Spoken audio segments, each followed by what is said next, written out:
La démocratie, ce n'est pas l'anarchie. Que cet amendement qui subitement prend une telle importance serait une victoire pour les retraités, je rappelle que ce serait une défaite pour les pensionnés militaires. Je vais donc mettre aux voix l'amendement 194. Je vous prie de bien vouloir regagner vos places. Le scrutin est ouvert. Voici le résultat du scrutin. Votant 371, exprimé 367, majorité 184, pour 186, contre 181. L'Assemblée nationale a adopté l'amendement. Nous avons demandé donc une seconde lecture pour 3 raisons. La première,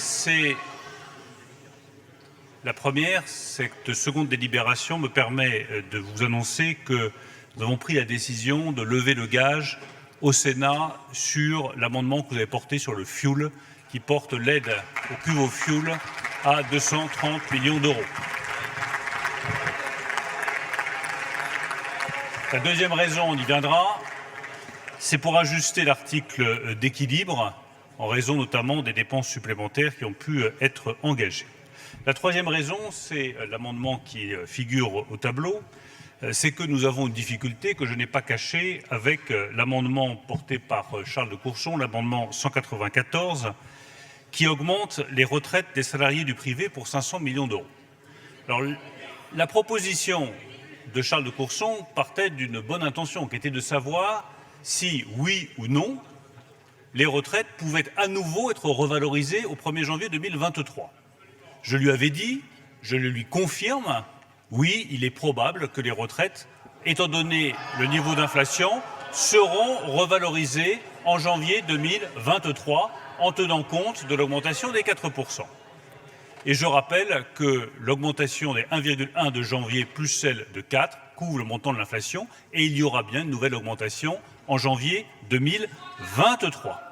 Je rappelle également que chacun vote évidemment librement ce qu'il souhaite dans cet hémicycle, mais que cet amendement, qui finance l'augmentation des retraites du privé, est financé en prélevant les sommes sur les pensions de retraite civiles et militaires de l'État.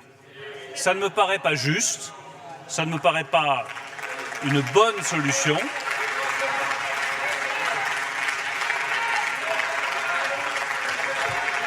Donc je dis à Charles de Courson qu'il me semble que sa demande est remplie, il y aura cette revalorisation et je vous demande d'adopter cet amendement du gouvernement qui permet de retirer un amendement qui me semble injuste dans son financement et inutile étant donné la revalorisation de janvier 2023.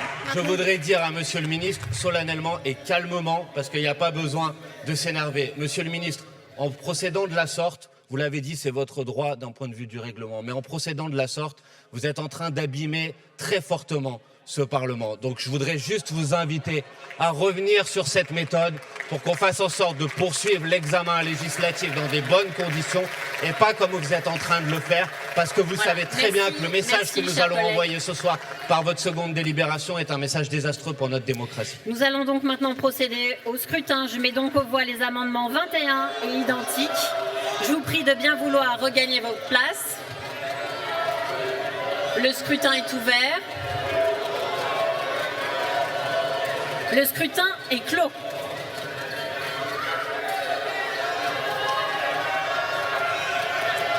Alors, votant 348, exprimé 345, majorité 173, pour 224, contre 121.